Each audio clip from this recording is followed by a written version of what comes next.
सावित्री की कहानी उस छोटे से गांव से शुरू होती है जहां वो पली बढ़ी थी। गंगा किनारे बसे उस गांव में सुबह का समय मंदिर की घंटियों और पक्षियों की चहचहाहट से गूंज उठता था। सावित्री के पिता गांव के स्कूल में शिक्षक थे और माँ घर संभालती थी। वो तीन भाई बहनों में सबसे बड़ी थी। सावित्री को बचपन से ही पढ़ने का शौक था। वो हमेशा किताबों में खोई रहती, नई नई कविताएं लिखती और सपने देखती कि एक दिन बड़ी होकर शिक्षिका बनेगी। उसकी माँ अक्सर कहती, बेटी लड़की होकर इतना पढ़ लिख कर क्या करेगी, जल्दी शादी करके घर संभालना है। पर सावित्री के पिता उसका हौसला बढ़ाते, पढ़ाई लिखाई कभी बेकार नहीं जाती बेटी, तू जितना पढ़ेगी उतना ही समझदार बनेगी। सावित्री ने गांव के स्कूल से हाई स्कूल पूरी की और फिर शहर के कॉलेज में दाखिला लिया। यही उसकी मुलाकात राहुल से हुई। राहुल इंजीनियरिंग के छात्र थे, सुंदर, मेधावी और महत्वाकांक्षी। धीरे धीरे उनकी दोस्ती गहरी होती गई। राहुल सावित्री को उसके पुराने सपनों के लिए प्रोत्साहित करते, उसकी कविताएं सुनते और उसे आगे बढ़ने के लिए प्रेरित करते। 4 साल बाद जब राहुल की नौकरी लग गई तो उन्होंने सावित्री से शादी का प्रस्ताव रखा। सावित्री के माता पिता को शुरू में आपत्ति थी। राहुल शहरी थे, उनका परिवार अमीर था, जबकि सावित्री साधारण ग्रामीण परिवार से थी। पर राहुल के आग्रह पर सबने हाँ कर दी। शादी की तैयारियां शुरू हुई। सावित्री की मां ने उसे समझाया, बेटी शहर के घर में रहनी है तो थोड़ा संयम रखना, सास ससुर की सेवा करना, पति की इच्छाओं का सम्मान करना। सावित्री ने मुस्कुराकर कहा, मां चिंता मत करो, मैं सब संभाल लूंगी। शादी का दिन आया। सावित्री लाल साड़ी में सजी, माथे पर सिंदूर, हाथों में चूड़ियां, वो सचमुच दुल्हन लग रही थी। राहुल उसे देखकर मुग्ध थे। 7 फेरे पूरे हुए, वचन बदले गए, जीवन भर साथ निभाने की कस्में खाई गई। शादी के बाद सावित्री राहुल के साथ शहर आ गई। शुरुआती दिन बहुत खुशियों भरे थे। राहुल उसे हर छोटी बड़ी बात में शामिल करते, उसकी राय लेते, उसके सपनों को समझते। धीरे धीरे सावित्री ने नए घर में रहना सीखा। वो सुबह जल्दी उठकर पूजा पाठ करती, फिर राहुल के लिए नाश्ता तैयार करती। राहुल ऑफिस जाते तो वो घर संभालती और अपनी पढ़ाई जारी रखती। उसने बीएड पूरी की और एक स्कूल में शिक्षिका की नौकरी शुरू की। 2 साल बाद जब पायल का जन्म हुआ तो सावित्री की खुशी का ठिकाना न रहा। वो नौकरी छोड़कर पायल की परवरिश में जुट गई। राहुल की नौकरी अच्छी चल रही थी। उन्होंने नया घर खरीदा और सावित्री के साथ मिलकर उसे सजाया। हर सुबह सावित्री 4 बजे उठती। सबसे पहले वो किचन में जाती, पानी का गिलास भरती और अपने बगीचे में लगे तुलसी के पौधे को पानी देती। फिर वह लगभग 1 घंटे तक पूजा पाठ में बिताती। उसकी सास ने शादी के बाद उसे ये आदत लगाई थी, बहू घर की लक्ष्मी होती है। सुबह जल्दी उठकर पूजा करने से घर में सुख शांति बनी रहती है। सुबह के 6 बजते बजते वो पायल को उठाती, उसे स्कूल के लिए तैयार करती। यूनिफॉर्म इस्त्री करना, टिफिन तैयार करना, बाल बनाना। पायल देहरादून के कॉन्वेंट स्कूल में पढ़ती थी। सावित्री चाहती थी कि उसकी बेटी अच्छी शिक्षा पाए और आत्मनिर्भर बने। राहुल सुबह 7:30 बजे ऑफिस के लिए निकलते। वो एक प्राइवेट कंपनी में सीनियर इंजीनियर थे। सावित्री हर रोज उनके लिए ताजा पराठे बनाती, उनकी पसंद की सब्जी डालती। राहुल को आलू के पराठे बहुत पसंद थे और सावित्री हफ्ते में 4 दिन उनके लिए वही बनाती। शाम को 5 बजे जब राहुल ऑफिस से लौटते, सावित्री उनके लिए ताजा चाय बनाती। यह उनकी दिनचर्या का एक अटूट हिस्सा था। चाय की चुस्कियों के साथ वो अपने दिन भर की बातें शेयर करते। पायल अपने पापा को स्कूल की कहानियां सुनाती। हर शनिवार को वो तीनों मिलकर मॉल जाते। राहुल सावित्री को उसकी पसंद की साड़ी दिलाते, पायल को नई ड्रेस। फिर वो सब एक साथ डिनर करते। यही उनकी जिंदगी थी, साधारण पर खुशहाल। सावित्री को कभी नहीं लगा था कि ये सुखी जिंदगी एक दिन तबाह हो जाएगी। वो नहीं जानती थी कि उसके सुनहरे सपनों के पीछे काले बादल छिपे हैं और जल्द ही उसकी दुनिया उजड़ने वाली है। पिछले 6 महीनों से राहुल के व्यवहार में सूक्ष्म परिवर्तन आ रहे थे। शुरुआत छोटी छोटी बातों से हुई। पहले वह हर शाम ठीक 5 बजे घर आते थे, अब कभी 6 तो कभी 7 बजते। पहले वह हर वीकेंड परिवार के साथ बिताते, अब महीने में 1-2 वीकेंड ऑफिस के काम के नाम पर बाहर गुजारते। सावित्री ने शुरू में इसे नौकरी का दबाव समझा। उसने राहुल से प्यार से पूछा, क्या ऑफिस में कोई समस्या है? तुम पहले की तरह थके थके से लगते हो। राहुल ने झट से जवाब दिया, नहीं, बस नया प्रोजेक्ट चल रहा है, क्लाइंट की डिमांड बहुत है, थोड़ा बिजी हूँ। पर सावित्री का मन मानने को तैयार नहीं था। उसे लगता था कि कुछ और है। राहुल अब फोन को लेकर बहुत सतर्क रहते। पहले वो फोन कहीं भी रख देते, अब उसे हमेशा अपने पास रखते। बाथरूम में भी फोन साथ ले जाते। रात को सोते समय फोन तकिए के नीचे रखते। एक शाम की बात है, राहुल ऑफिस से लौटे तो बहुत खुश नजर आ रहे थे। सावित्री ने पूछा, आज कुछ खास हुआ क्या? राहुल मुस्कुराए, हाँ आज बहुत अच्छा दिन था, नया प्रोजेक्ट मिल गया है। पर उनकी आंखों में वो चमक नहीं थी जो पहले हुआ करती थी। सावित्री ने महसूस किया कि राहुल की मुस्कान अब ऊपरी हो गई है, दिल से नहीं निकलती। धीरे धीरे स्थिति और गंभीर होती गई। राहुल अब सावित्री से कम बात करते, उसकी बातों को टालते और अक्सर चिड़चिड़े हो जाते। जब सावित्री उनसे कुछ पूछती तो वो कहते, तुम्हें समझाना बहुत मुश्किल है, तुम शहरी जिंदगी की बारीकियां नहीं समझती। ये बात सावित्री को बहुत चुभती। वो गांव से थी, एसएस था, पर उसने शहरी जीवन में खुद को ढाल लिया था। उसने शहर के रीति रिवाज सीखे, फैशन समझा, लोगों से घुलना मिलना सीखा। पर राहुल का यह व्यवहार उसे हताश कर देता। एक रात की बात है, राहुल गहरी नींद में सो रहे थे। सावित्री ने देखा कि राहुल का फोन चार्जिंग पर लगा है। एक अजीब सी उत्सुकता ने उसे फोन उठाने के लिए मजबूर किया। फोन लॉक था। सावित्री ने कोशिश की। राहुल की जन्मतिथि, शादी की सालगिरह, पायल का जन्मदिन, कोई काम नहीं आया। तभी राहुल करवट बदलते हुए बड़बड़ाए, प्रीति वेट, पासवर्ड। सावित्री के कान खड़े हो गए। प्रीति? ये प्रीति कौन है? राहुल फिर बोले, 0923। सावित्री ने फोन में 0923 डाला और फोन अनलॉक हो गया। उसका दिल तेजी से धड़कने लगा। उसने राहुल के मैसेजेस खोले। वहां एक नाम था, प्रीति। सैकड़ों मैसेजेस, इमोजी भरे संदेश, तस्वीरें। एक चैट में लिखा था, तुम्हारी बीवी से कब तक छुपाओगे? मैं तो तुमसे शादी करना चाहती हूँ। दूसरे मैसेज में, आज रात का होटल रूम बुक है, आ जाना। तीसरे मैसेज में, तुम्हारी बीवी को पता चल गया तो डर लग रहा है। राहुल का जवाब, चिंता मत करो प्रीति, वो कुछ नहीं कर सकती। उसके पास जाने के लिए कोई जगह नहीं है। सावित्री के हाथ से फोन छूट गया। उसकी सांसें तेज हो गई।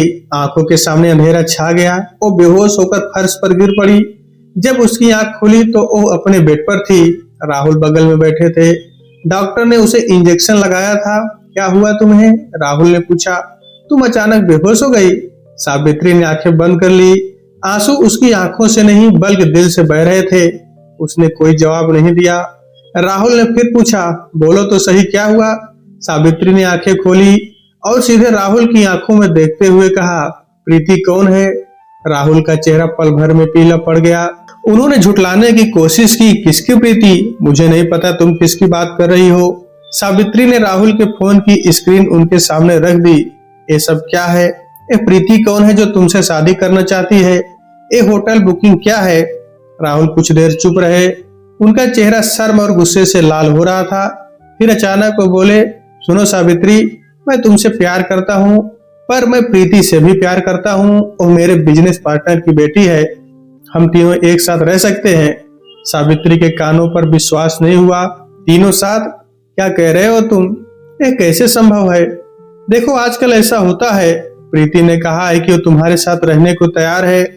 बस तुम्हें थोड़ा समझदारी से काम लेना होगा, उसे सम्मान देना होगा। सावित्री का सिर चकराया। वो फिर से बेहोश हो गई। उसके आखिरी होश में राहुल के शब्द गूंज रहे थे, हम तीनों एक साथ रह सकते हैं। जब उसकी आंख खुली तो राहुल कमरे में नहीं थे। पायल उसके सिरहाने बैठी रो रही थी। मम्मी तुम ठीक तो हो ना? पायल ने पूछा। पापा ने कहा तुम्हें चक्कर आ गया। सावित्री ने पायल को गले लगा लिया। हाँ बेटा, मम्मी ठीक है, बस थोड़ा सिर दर्द हो रहा है। पर वो जानती थी कि अब कुछ भी ठीक नहीं रहा। उसकी दुनिया उजड़ चुकी थी। उसका विश्वास, उसका प्यार, उसका सब कुछ टूट चुका था। उस रात सावित्री सो ना सकी। वो बिस्तर पर करवटें बदलती रही, आंसू बहाती रही। उसे समझ नहीं आ रहा था कि अब आगे क्या होगा। क्या वह सच में प्रीति के साथ रह पाएगी? क्या वह अपने पति को किसी और के साथ बांट पाएगी? सुबह होते ही उसने फैसला किया कि वो राहुल से साफ साफ बात करेगी। पर जब राहुल सुबह उठे तो वो सामान्य से भी ज्यादा खुश नजर आ रहे थे, जैसे कुछ हुआ ही ना हो। कल रात की बात, सावित्री ने शुरुआत की। राहुल ने उसे टोक दिया। कल रात क्या हुआ? तुम्हें चक्कर आ गया था बस। डॉक्टर ने कहा आराम करो और वो ऑफिस के लिए निकल गए, मानो कुछ हुआ ही ना हो। सावित्री समझ गई कि अब सब कुछ बदल चुका है। 2 महीने बाद की बात है। एक शाम राहुल एक युवती के साथ घर आए। वो प्रीति थी, लंबी गोरी फैशनेबल ड्रेस में, महंगे इत्र की खुशबू लिए हुए। उसने डिजाइनर सूट पहना हुआ था, हाथों में महंगी घड़ी और गले में सोने का हार। उसकी चाल में एक अलग ही अकड़ थी। राहुल ने सावित्री से कहा, ए प्रीति है, अब से ए हमारे साथ रहेगी। प्रीति ने सावित्री की तरफ देखा और एक ठंडी मुस्कान के साथ बोली, नमस्ते दीदी, आपसे मिलकर अच्छा लगा। सावित्री ने कोई जवाब नहीं दिया। उसकी आंखों में आंसू थे, पर उसने उन्हें रोक लिया। वो जानती थी कि अब रोने से कुछ नहीं होगा। प्रीति ने साफ कर दिया, मैं इस घर की दूसरी बहू नहीं, बराबर की हकदार हूँ। मैं राहुल से प्यार करती हूँ, वो मुझसे प्यार करते हैं। हम दोनों ने फैसला किया है कि एक साथ रहेंगे। राहुल ने सावित्री से कहा, तुम्हें प्रीति के साथ मिलजुल कर रहना होगा, ये तुम्हारी जिम्मेदारी है। तुम समझदार हो, सब संभाल लोगी। उस रात प्रीति राहुल के साथ मास्टर बेडरूम में सोई। सावित्री को पायल के कमरे में जगह बनानी पड़ी। जब सावित्री ने अपना सामान उठाना शुरू किया तो प्रीति ने कहा, दीदी जल्दी की क्या बात है, कल सुबह भी तो सामान शिफ्ट कर सकती हो। पर सावित्री जानती थी कि अगर वो आज नहीं उठाएगी तो कल प्रीति उसके सामान को बाहर फेंकवा देगी। अगली सुबह जब सावित्री किचन में चाय बना रही थी, प्रीति अंदर आई। दीदी राहुल को मेरे हाथ की बनी चाय पसंद है, आज से मैं उनकी चाय बनाऊंगी, तुम बस नाश्ता बनाना। सावित्री ने चुपचाप चाय का बर्तन उसकी तरफ बढ़ा दिया। प्रीति ने चाय बनाई और राहुल के सामने परोसी। राहुल ने एक घूंट लिया और बोले, वाह, बिल्कुल वैसी ही चाय जैसी तुम पहले बनाती थी प्रीति।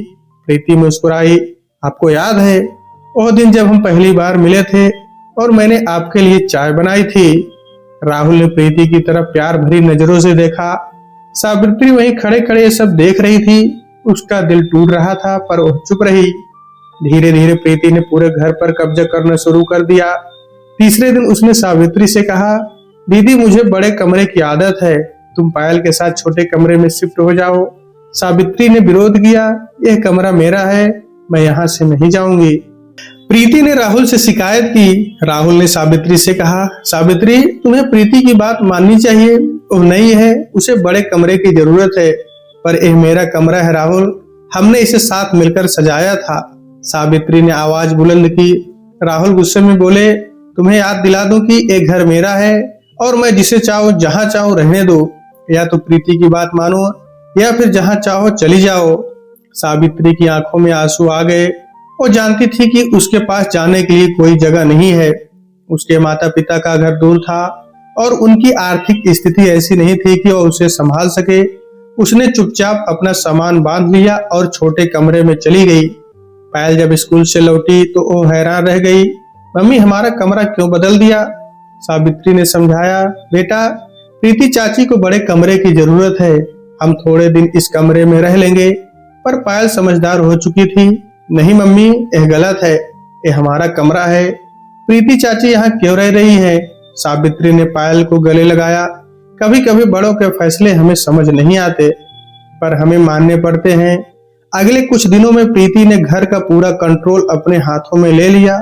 उसने सावित्री से कहा, दीदी अब से घर का सारा काम तुम्हें करना होगा, मैं राहुल के बिजनेस में हेल्प करती हूँ, इसलिए मेरे पास टाइम नहीं है। सावित्री ने कहा, मैं भी टीचर थी, मैंने पढ़ाई की है। प्रीति हंसी, पढ़ाई? गांव के स्कूल की पढ़ाई? दीदी ये शहर है, यहाँ के लोगों के स्टैंडर्ड अलग हैं, तुम बस घर का काम अच्छे से करो। राहुल ने प्रीति की बात का समर्थन किया।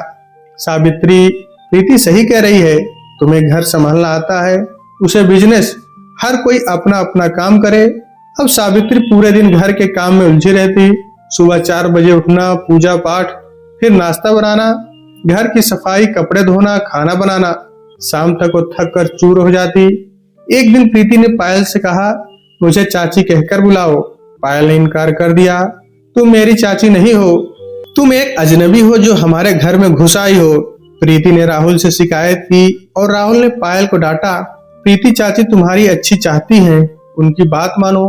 पायल रोते हुए बोली, पर पापा वो मेरी चाची नहीं है, वो तो। राहुल ने पायल को गुस्से से रोक दिया, चुप, अगर तुमने प्रीति चाची की बात नहीं मानी तो मैं तुम्हें बोर्डिंग स्कूल भेज दूंगा।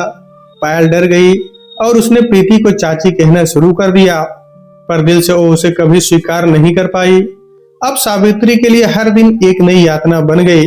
प्रीति उसे हर छोटी बड़ी बात पर टोकती, उसके काम में दोष निकालती और राहुल के सामने उसकी शिकायत करती। एक बार सावित्री ने रसोई में एक नया व्यंजन बनाया। प्रीति ने खाना खाया और तुरंत मुंह बनाते हुए कहा, एक ऐसा खाना बनाया है, स्वाद बिल्कुल ठीक नहीं है। मेरी माँ तो बहुत अच्छा खाना बनाती है। राहुल ने भी खाना छोड़ दिया, सचमुच बेकार है। कल से प्रीति खाना बनाएगी। सावित्री चुपचाप अपनी प्लेट लेकर कमरे में चली गई और रोने लगी। उसे याद आया कि कभी राहुल उसके हाथ के बने खाने की तारीफ किया करते थे। आज वही खाना बेकार हो गया था। समय बीतता गया और सावित्री की स्थिति और भी दयनीय होती गई। प्रीति अब उसे पैसे भी नहीं देती थी। अगर सावित्री को कुछ चाहिए होता तो उसे प्रीति से इजाजत लेनी पड़ती। एक दिन सावित्री को अपनी माँ का फोन आया। वह बीमार थी और सावित्री को जल्दी आने के लिए कहा। सावित्री ने प्रीति से पैसे मांगे। प्रीति ने इनकार कर दिया, अभी घर का बजट टाइट है। तुम्हारी माँ के पास तो तुम्हारे भाई है ना, वही देख लेंगे। सावित्री ने राहुल से बात की। राहुल ने कहा, प्रीति सही कह रही है, तुम्हारे भाई है ना, वही संभाल लेंगे। हमें अपने खर्चे देखने होंगे। सावित्री के पास ना कोई पैसा था, ना कोई अधिकार। वो अपनी बीमार माँ के पास ना जा सकी। एक हफ्ते बाद उसे खबर मिली कि उसकी माँ का निधन हो गया है। सावित्री टूट गई। उसकी माँ उसकी सबसे बड़ी हिम्मत थी। वो जब भी दुखी होती माँ से बात करके हौसला पाती, और आज वो अपनी माँ के अंतिम दर्शन भी नहीं कर पाई। माँ के निधन के बाद सावित्री और भी अकेली हो गई। अब वो पूरी तरह से टूट चुकी थी। उसे लगने लगा कि अब इस जिंदगी का कोई मतलब नहीं रहा। माँ के निधन के बाद सावित्री कई दिनों तक सदमे में रही। वो चुपचाप रोती, पायल को देखती और फिर से रो पड़ती। प्रीति और राहुल ने उसके दुख की कोई परवाह नहीं की। उल्टे प्रीति ने कहा, दीदी अब तो रो धोकर भी कुछ नहीं होगा, जो हो गया सो हो गया, आगे की सोचो। पायल अब 9 साल की हो चुकी थी। वो अपनी माँ के दर्द को अच्छी तरह समझने लगी थी। एक दिन स्कूल से लौटकर वो रोते हुए सावित्री के पास आई। मम्मी, आज स्कूल में सब कह रहे थे कि पायल की दूसरी मम्मी आ गई है। सुनीता कह रही थी कि उसकी मम्मी ने बताया कि तुम्हें घर से निकाल दिया जाएगा। क्या तुम मुझे छोड़कर चली जाओगी? सावित्री ने पायल को गले लगाते हुए कहा, नहीं बेटा, मैं तुम्हें कभी नहीं छोड़ूंगी। तुम मेरी जान हो। तुम्हारे बिना मेरी जिंदगी अधूरी है। पर उसके मन में डर था, क्या वह सच में पायल को सुरक्षित रख पाएगी? क्या राहुल एक दिन पायल को भी उससे छीन लेंगे? अगले दिन सावित्री ने राहुल से बात की। राहुल, पायल पर इस सब का बुरा असर पड़ रहा है। वो स्कूल में बच्चों का मजाक उड़ाते हैं। उसका मन पढ़ाई में नहीं लग रहा। राहुल ने ठंडे स्वर में कहा, तुम्हें पायल को समझाना चाहिए। प्रीति से दोस्ती रखना सिखाओ, वो उसे अच्छी चीजें सिखा सकती है। सावित्री हैरान रह गई। दोस्ती? दोस्ती और तुम्हारी? और तुम कहते हो दोस्ती? हाँ, आखिर वह इस घर की सदस्य है ना। पायल को उसे अपनाना सीखना चाहिए। उस दिन सावित्री समझ गई कि अब राहुल पूरी तरह बदल चुके हैं। उन्हें सिर्फ प्रीति की परवाह थी, अपनी बेटी की नहीं। कुछ दिनों बाद पायल का जन्मदिन आया। पायल ने सावित्री से एक गुड़िया मांगी। सावित्री के पास पैसे नहीं थे। उसने अपने गहने, शादी की चूड़ियां जो उसके सास ने दी थी, बेचकर पायल के लिए एक सुंदर गुड़िया खरीदी। जन्मदिन के दिन जब पायल ने गुड़िया देखी तो खुशी से उछल पड़ी। मम्मी, तुम सबसे अच्छी हो। ये गुड़िया मुझे बहुत पसंद आई। पर जब प्रीति ने गुड़िया देखी तो वो आग बबूला हो गई। तुमने ये गुड़िया कहाँ से लाई? तुमने चोरी की है ना? तुम्हारे पास तो पैसे ही नहीं हैं। सावित्री ने कहा, मैंने अपने गहने बेचकर यह गुड़िया खरीदी है। प्रीति ने विश्वास नहीं किया। झूठ बोलती हो, तुम्हारे पास गहने कहाँ है? उसने गुड़िया पायल के हाथों से छीन ली और जोर से फाड़ दी। पायल रोने लगी, मेरी गुड़िया, तुमने मेरी गुड़िया क्यों फाड़ दी? सावित्री ने पहली बार आवाज उठाई, तुम्हें हक नहीं है मेरी बेटी की चीजें छीनने का। तुम्हें हक नहीं है मुझ पर इल्जाम लगाने का। प्रीति हैरान रह गई। सावित्री ने कभी विरोध नहीं किया था। उसने राहुल को फोन किया। राहुल घर आया और बिना कुछ जाने समझे सावित्री पर चिल्लाए, तुम्हें प्रीति से इस तरह बात करने का हक नहीं है। उसने तुम्हारा क्या बिगाड़ा है? सावित्री ने कहा, पर उसने पायल की गुड़िया फाड़ दी। उसने मुझ पर चोरी का इल्जाम लगाया। राहुल ने प्रीति की तरफ देखा। प्रीति ने मासूम अंदाज में कहा, मैंने सिर्फ पूछा था कि गुड़िया कहाँ से आई। पायल ने खुद पाड़ दी क्योंकि उसे गुड़िया पसंद नहीं आई। राहुल ने सावित्री को एक हफ्ते तक कमरे में बंद रखा। पायल को प्रीति के साथ रहने के लिए मजबूर किया गया। उस एक हफ्ते में सावित्री ने बहुत कुछ सोचा। उसे एहसास हुआ कि अब चुप रहने से कुछ नहीं होगा, उसे लड़ना होगा, न सिर्फ अपने लिए बल्कि पायल के भविष्य के लिए। जब वो कमरे से बाहर आई तो उसने फैसला किया कि वो अब डरने वाली नहीं है। वो प्रीति और राहुल के खिलाफ खड़ी होगी, चाहे उसके लिए उसे कुछ भी क्यों ना झेलना पड़े। उसने पायल से कहा, बेटा अब मम्मी डरने वाली नहीं है, मैं तुम्हारे भविष्य के लिए लड़ूंगी। पायल ने सावित्री को गले लगाया। मम्मी मैं तुम्हारे साथ हूँ, हम दोनों मिलकर लड़ेंगे। उस दिन सावित्री ने संकल्प लिया, वो अपने हक की लड़ाई लड़ेगी और इस बार वो हारने वाली नहीं थी। सावित्री ने जब यह संकल्प लिया कि वो अब अपने हक के लिए लड़ेगी तो उसके सामने सबसे बड़ी चुनौती थी, कहां से शुरुआत करें। उसके पास ना तो पैसे थे, ना कोई सहारा और ना ही कानूनी ज्ञान, पर उसकी मजबूरी ने ही उसे ताकत दी। एक रात जब पूरा घर सो रहा था, सावित्री ने अपनी पुरानी डायरी निकाली। वो डायरी जिसमें उसने अपने सुख दुख के पल लिखे थे। उसने पन्ने पलटे और अपनी शादी के पहले दिन का वर्णन पढ़ा। आज मेरी शादी है, राहुल मुझे बहुत प्यार करते हैं, तो कहते हैं कि मैं उनकी जिंदगी की सबसे कीमती चीज हूँ। आज मैं दुनिया की सबसे खुश लड़की हूँ। सावित्री की आंखों से आंसू टपक पड़े। क्या वही राहुल आज उसे इतना दुख दे रहे थे? क्या प्यार इतना जल्दी बदल सकता है? उसने डायरी के आखिरी पन्ने पर लिखा, आज मैंने तय किया, लड़ूंगी ना सिर्फ अपने लिए बल्कि उन सभी औरतों के लिए जो सौतन के अत्याचार सह रही हैं। मैं साबित करूंगी कि औरत कमजोर नहीं होती। अगले दिन सावित्री ने पायल को समझाया, बेटा अब मम्मी को कुछ दिनों के लिए बाहर जाना पड़ेगा, तुम्हें अकेले रहना होगा, पर डरना नहीं। पायल ने हिम्मत दिखाई, मम्मी तुम चिंता मत करो, मैं बड़ी हो गई हूँ, मैं संभाल लूंगी। सावित्री ने अपने पुराने गहने बेचने का फैसला किया। उसके पास शादी के कुछ गहने थे जो उसकी माँ ने दिए थे। वो एक ज्वेलरी शॉप पर गई। दुकानदार ने गहने देखे और कहा, ये तो पुराने डिजाइन के हैं, ज्यादा दाम नहीं मिलेंगे। सावित्री ने कहा, जितने मिले दे दीजिए, मुझे जरूरत है। दुकानदार ने 25,000 रुपए दिए। सावित्री के लिए यह रकम बहुत थी। उसने इससे एक वकील से संपर्क किया।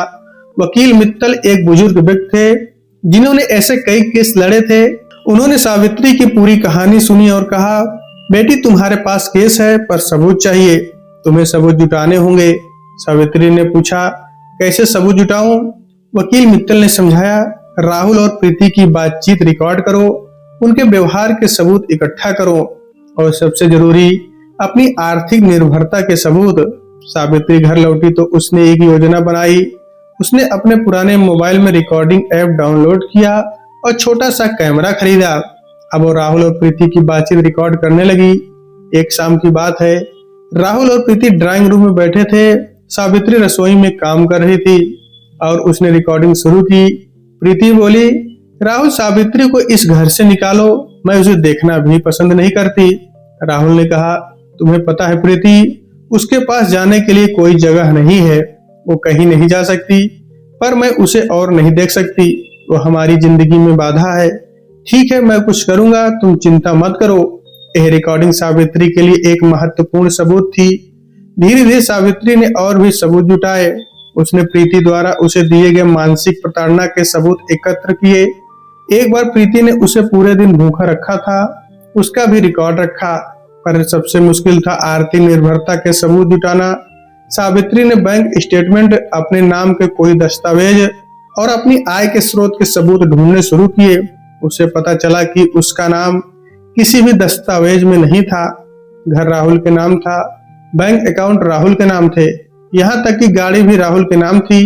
उसे एहसास हुआ कि उसने कभी अपने हक के लिए नहीं सोचा था।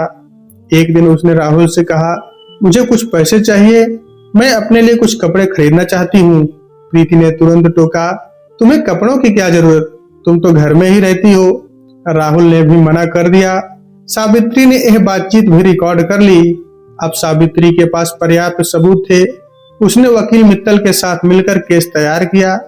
केस में दहेज उत्पीड़न, मानसिक प्रताड़ना और आर्थिक शोषण के आरोप लगाए गए। केस दर्ज होने की खबर जब राहुल और प्रीति को मिली तब वे आग बबूला हो गए। राहुल ने सावित्री से कहा, तुम्हें पता है तुम क्या कर रही हो? तुम हमें बदनाम कर रही हो। प्रीति चिल्लाई, तुम हमारे खिलाफ कोर्ट गई? तुम्हारी इतनी हिम्मत? सावित्री ने डटकर जवाब दिया, हाँ मैं कोर्ट गई हूँ। अब मैं चुप नहीं बैठूंगी। तुमने मुझे जो दिया है उसका जवाब दूंगी। राहुल ने धमकी दी, तुम हार जाओगी। मेरे पास बड़े वकील हैं, पैसा है, हैसियत है, तुम्हारे पास क्या है? सावित्री ने आत्मविश्वास से कहा, मेरे पास सच है और सच की ताकत तुम्हारे पैसे से ज्यादा है। उस रात सावित्री ने पायल को अपने पास बुलाया और कहा, बेटा अब कुछ दिन मुश्किल आएंगे पर हम डरेंगे नहीं। पायल ने कहा, मम्मी मैं तुम्हारे साथ हूँ, मैं कोर्ट में सच बोलूंगी। सावित्री की आंखों में आंसू आ गए। उसे अपनी बेटी पर गर्व हुआ। वो जानती थी कि अब वो अकेली नहीं थी, उसकी बेटी उसके साथ थी। पहले हियरिंग का दिन आया। सावित्री वकील मित्तल के साथ कोर्ट पहुंची। राहुल और प्रीति महंगे वकीलों के साथ आए थे। प्रीति ने डिजाइनर सूट पहना था और राहुल बिजनेसमैन की तरह सूट में थे। जब सावित्री कोर्ट में घुसी तो उसने देखा कि मीडिया वाले भी आए हुए हैं। केस ने मीडिया का ध्यान खींच लिया था। सौतन के अत्याचार का शिकार, महिला का संघर्ष। पहले ही दिन राहुल के वकील ने सावित्री के चरित्र पर सवाल उठाए। यह महिला मानसिक रूप से अस्थिर है, उसे पारिवारिक जीवन संभालना नहीं आता, वो अपने पति पर झूठे आरोप लगा रही है। वकील मित्तल ने जवाब दिया, मेरी मुवक्किल पूरी तरह स्वस्थ है, उसके पास सबूत है कि उसके पति ने दूसरी शादी की है और उसे मानसिक प्रताड़ना दी जा रही है। जज ने सबूत मांगे। वकील मित्तल ने रिकॉर्डिंग और दस्तावेज पेश किए। राहुल और प्रीति की बातचीत सुनकर कोर्ट में सन्नाटा छा गया। अगली हियरिंग में पायल को गवाही के लिए बुलाया गया। पायल ने बड़े साहस के साथ सच बोला, मेरे पापा ने प्रीति चाची को घर में लेकर आए। वो मेरी मम्मी को बुरा भला कहती हैं, उनसे काम करवाती हैं। मेरी मम्मी को अब छोटे कमरे में रहना पड़ता है। राहुल के वकील ने पायल से कहा, तुम्हारी मम्मी ने तुम्हें झूठ बोलना सिखाया है ना? पायल ने डटकर जवाब दिया, नहीं, मेरी मम्मी ने मुझे हमेशा सच बोलना सिखाया है, मैं सच बोल रही हूँ। पायल की गवाही केस के लिए निर्णायक साबित हुई। मीडिया में खबरें छपी। 8 साल की बच्ची ने कोर्ट में कहा, मेरी मम्मी को दूसरी मम्मी से प्रताड़ना। केस चलने लगा और सावित्री की कहानी समाज में फैल गई। कई महिला संगठनों ने उसका समर्थन किया। एक संगठन ने उसे आर्थिक मदद दी और कानूनी सलाह दी, पर इस दौरान सावित्री को कई मुश्किलों का सामना करना पड़ा। राहुल और प्रीति ने उसे परेशान करने की कोशिश की। एक बार प्रीति ने उसके खिलाफ झूठा केस दर्ज करवाने की कोशिश की कि सावित्री ने उसे मारा है, पर सावित्री अब डरने वाली नहीं थी। उसने हर झूठे आरोप का सच के साथ जवाब दिया। एक दिन की बात है, सावित्री कोर्ट से लौट रही थी कि अचानक उसकी तबीयत खराब हो गई।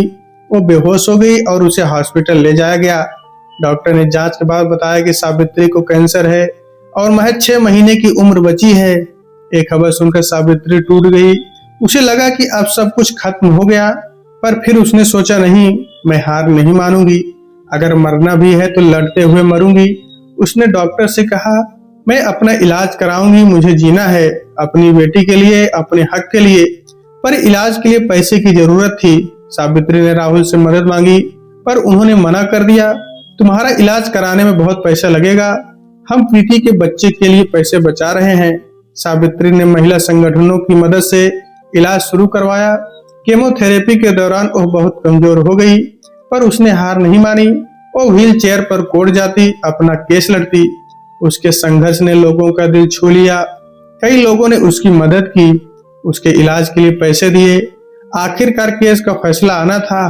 फैसले से पहले की रात सावित्री ने पायल को अपने पास बुलाया और एक चिट्ठी लिखी।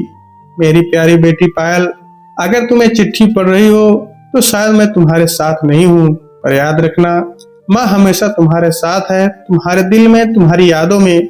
बेटा, मैं तुम्हें एक बात बताना चाहती हूँ, औरत कभी हार नहीं मानती, चाहे हालात कितने भी बुरे क्यों ना हो, लड़ती रहना। तुम बड़ी होकर मजबूत बनना, पढ़ाई पूरी करना, आत्मनिर्भर बनना। मैं तुम्हें यह भी बताना चाहती हूँ कि तुम्हारे पापा से मेरी कोई दुश्मनी नहीं है, वो भी इस समाज के शिकार हैं, उन्हें माफ कर देना। तुम हमेशा खुश रहना मेरी बेटी, यही माँ की आखिरी ख्वाहिश है। तुम्हारी माँ सावित्री। पायल ने चिट्ठी पढ़ी और सावित्री से लिपट गई। मम्मी तुम मत जाओ, मैं तुम्हें छोड़कर नहीं रह पाऊंगी। सावित्री ने पायल के आंसू पोंछे। बेटा मौत जिंदगी का एक हिस्सा है, पर जिंदगी मौत से बड़ी है। तुम जिंदगी को खुलकर जीना। फैसले का दिन आया। कोर्ट कमरा लोगों से भरा हुआ था। मीडिया, सामाजिक कार्यकर्ता और आम लोग सब उस ऐतिहासिक फैसले का इंतजार कर रहे थे। जज ने फैसला सुनाया। इस केस ने समाज की एक कड़वी सच्चाई को उजागर किया है। राहुल कुमार और प्रीति सिंह दोनों दहेज उत्पीड़न और मानसिक प्रताड़ना के दोषी पाए जाते हैं। राहुल कुमार को 5 साल की कैद और प्रीति सिंह को 3 साल की सजा सुनाई जाती है। सावित्री कुमार को उनके हिस्से की संपत्ति और गुजारा भत्ता दिया जाएगा। कोर्ट कमरे में तालियों की गड़गड़ाहट से गूंज उठी। सावित्री की जीत हुई थी, पर वह जानती थी कि यह जीत उसकी अंतिम लड़ाई थी। फैसले के बाद राहुल की नौकरी चली गई। प्रीति ने जेल जाने से पहले गर्भपात करा लिया और राहुल को छोड़कर चली गई। राहुल अकेले रह गए, ना नौकरी, ना प्रीति, ना परिवार। सावित्री ने अपने हिस्से की संपत्ति ली और पायल के साथ एक छोटा सा घर लिया। उसने अपना इलाज जारी रखा, पर बीमारी बहुत बढ़ चुकी थी।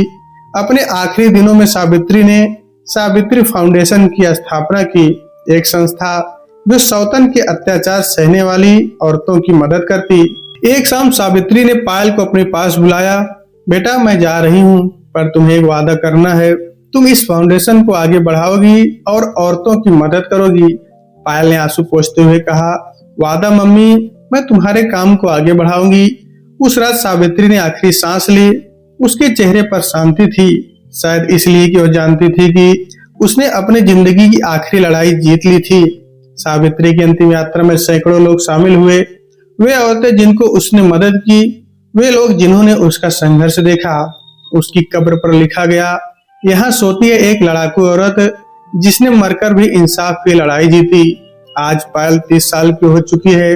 वो एक सफल वकील है और सावित्री फाउंडेशन की हेड है। उसने कई औरतों को न्याय दिलाया है, कई घर बचाए हैं।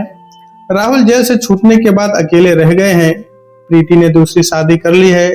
पायल कभी कभी राहुल से मिलती है और उनकी देखभाल करती है। एक दिन पायल को एक युवती मिली, रीना, जो सौतन के अत्याचार से पीड़ित थी। रीना की कहानी सुनकर पायल को अपनी माँ की याद आ गई। उसने रीना से कहा, डरो मत, मेरी माँ ने मुझे सिखाया था, औरत कभी हार नहीं मानती। पायल ने रीना का केस लड़ा और उसे न्याय दिलाया। रीना के केस की सफलता पर पायल सीधे अपनी माँ की कब्र पर गई। उसने कब्र पर फूल चढ़ाए और कहा, मम्मी देखो, तुम्हारी लड़ाई जारी है, तुम सच्ची हो, तुम जीत गई। पायल ने आंखें बंद की और सावित्री की आवाज सुनाई दी, जैसे वो कह रही हो, बेटा, औरत का दर्द उसकी ताकत है, संघर्ष उसकी शक्ति है और प्यार प्यार उसकी जीत है। सावित्री की कहानी आज भी उन औरतों को हिम्मत देती है जो सौतन के दर्द को झेल रही हैं। वो साबित करती है कि औरत चाहे कितनी भी कमजोर क्यों ना लगे, वो अपने हक की लड़ाई लड़ सकती है। सावित्री ने अपनी जिंदगी में तो हार मान ली, पर उसने लाखों औरतों को जीतना सिखाया। तो दोस्तों नमस्कार, मिलते हैं अगले वीडियो में।